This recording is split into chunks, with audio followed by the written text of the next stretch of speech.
Hello everyone. In the previous videos, we discussed the origins of the state of Chu and some basic information about the Chu people. In this video, we will start talking about Viscount Zhuang of Chu, or King Zhuang of Chu. His name was Xionglu, one of the 5 hegemons of the spring and autumn period, who was outstanding in ability and had extraordinary courage. From his later achievements, Viscount Zhuang of Chu can be considered a remarkable figure of his time, with many legendary stories about him. These include Viscount Zhuang's stunning feat, or Viscount Zhuang burying the house, or Viscount Zhuang cutting the ribbon, or Viscount Zhuang asking about the tripod, and Viscount Zhuang consulting the oracle. Lots of famous stories, among others. Among these, Viscount's stunning feat is the most famous and intriguing. The story is vividly described in records of the Grand Historian, Volume 40, House of Chu, Section 10. Okay, the story goes like this. Viscount Zhuang of Chu ascended to the throne and for 3 years did not issue any decrees or govern the state, indulging in music and dance day and night. To avoid being disturbed by his ministers, he issued a strict order. Anyone who dares to remonstrate will be executed without mercy. However, Wu Ju was not afraid of death and ventured to remonstrate. Viscount Zhuang, holding a beauty from Zheng in his left hand and a beauty from Yue state in his right hand, and sat among the bells and drums, squinting his drunken eyes and staring blankly at Wu Ju. Wu Ju subtly asked, "A great bird has perched on a hill for 3 years without flying or singing. What kind of bird is it?" Viscount Zhuang, or King Zhuang, in his drunken stupor, replied, "For 3 years it has not flown. When it flies, it will soar to the sky. For 3 years it has not sung. When it sings, it will astonish everyone. You need not say more. I understand your meaning." In the following months, Viscount or King Zhuang of Chu indulged in pleasure even more excessively. Minister Su Cong also dared to remonstrate, saying, "Are you not aware of the strict order that those who remonstrate will be executed without mercy?" Su Cong boldly replied, "I'm willing to sacrifice my life to enlighten my lord." Thus, Duke Zhuang ceased his indulgences, gathered his energy, and devoted himself to governance, executing hundreds and appointing hundreds, giving important positions to Wu Ju and Su Cong, but killed those people who just give flattery or just play with him all the day. That year, he conquered Yun state, and then attacked Song state, capturing 500 war chariots. The story is highly dramatic and fascinating, but also somewhat obscure and difficult to understand. After ascending to the throne, why did Viscount Zhuang of Chu not govern immediately, but instead pretended to be muddled for 3 years. Was it because he didn't want to, or because he couldn't? The records of the grand historian does not explain this. So let's discuss it. Why? Viscount Zhuang of Chu, Xionglu's father, was the previous ruler. And Viscount Mu of Chu, he was Viscount Mu of Chu. Also, Viscount Zhuang ascended the throne smoothly after his father's death. This did not mean he had secured his position as a king of Chu. In Chu's history, regicide and succession were a tradition. Viscount Zhuang's grandfather and father both ascended the throne through regicide. Viscount Zhuang's grandfather, who helped Viscount Wen, this time Duke Wen of Jin State, return to his country and made a pact that their armies would retreat 90 miles when they met. It was Viscount Cheng of Chu, Xiong Yun. When Xiong Yun's father, Viscount Wen of Chu, died, he passed the throne to Xiong Yun's brother, Zhuang Ao.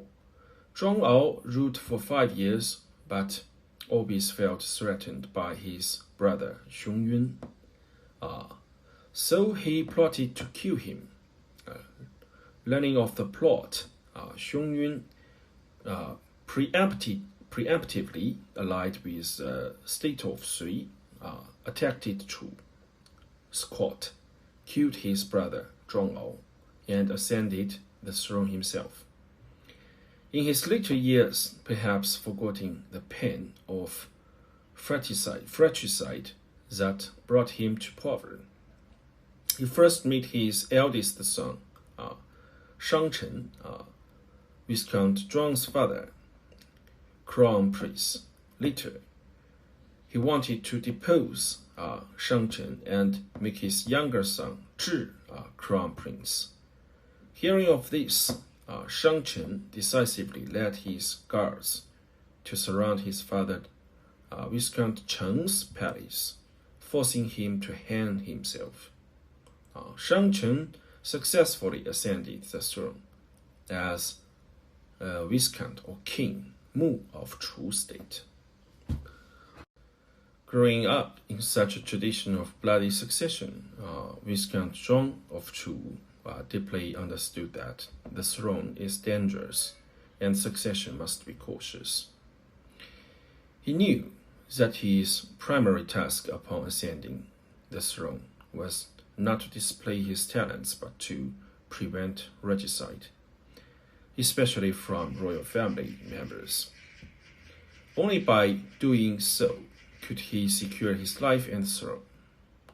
Therefore, early in his reign, Viscount Zhuang focused on self-preservation and securing his position, not on governing.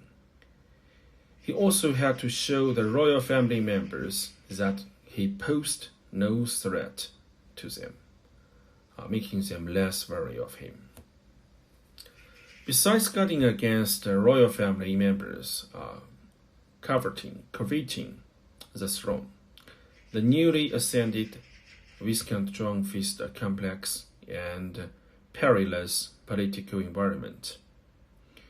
At that time, Chu was unstable due to the recent death of Viscount Mu of Chu. The state was weak, and ministers' families were strong. With the new ruler surrounded by enemies, a particularly active political force in Chu consisted of descendants of Viscount Ruao, a significant noble family with considerable influence.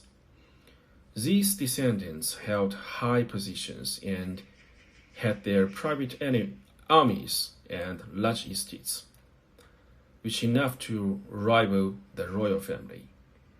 In Viscount Mu's later years, a member of Ruo's family, Zixi, plotted to kill him, but was found and killed by Viscount Mu. Reflecting on his father's death, Viscount Zhuang pondered how to survive in this environment where the ruler was weak and ministers were strong. For him, the best strategy was to play it safe. He started to pretend to indulge in wine and women, ignore state affairs, and gave the impression of being a worthless ruler, allowing the powerful ministers to do as they pleased and lowering their guard against him. However, despite his pretense, Viscount Zhuang's life was still in danger. In the autumn of 613 BC, shortly after his ascension, powerful ministers Gongzi Xie, which is also Viscount Zhuang's uncle, and Dou Ke, a branch of the Ruo's family, seized the opportunity when Chief Minister Zikong was out on a military campaign to stage a coup. They kidnapped Viscount Zhuang and planned to establish a new government. Fortunately, they were lured and killed by General Ji Liang under Zikong's order, and Viscount Zhuang was rescued.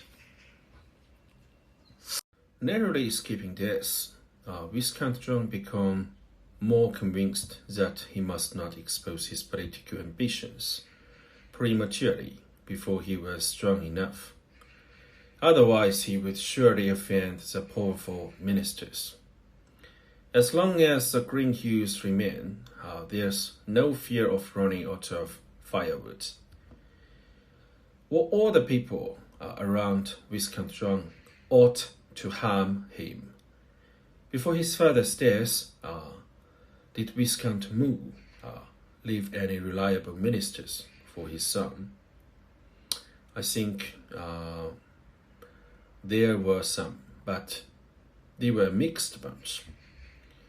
Among them were loyal ministers like Zikong, we have mentioned, who risked their lives to protect and rescue Viscount Zhuang, and also have treacherous ones like Gongzi Xie and Dou Ke, who had their schemes try to kidnap him. Newly ascended Viscount Zhuang could not distinguish loyalty from treachery and had to rely on time to reveal their true nature.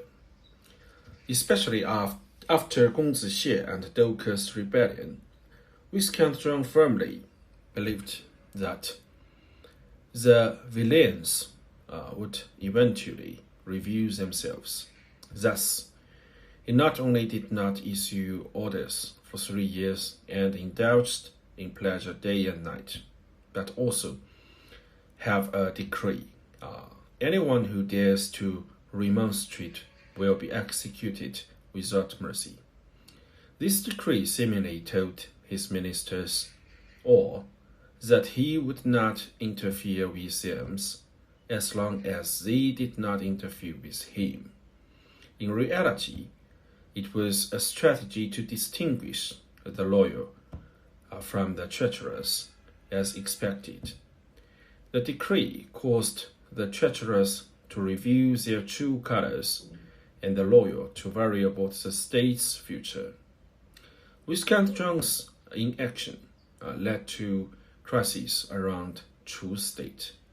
In 612 BC, the powerful state of Jin captured the vassal state of Cai. In 611 BC, the Rong people, also Rong tribe, invaded Chu's southeastern border. Meanwhile, the eastern Yi tribe and Baiyue tribe invaded Chu's southeastern border also. And the previously subjugated Yun state incited rebellion among the tribes. The recently conquered Qian state also prepared to unite with tribes to attack the capital of Chu.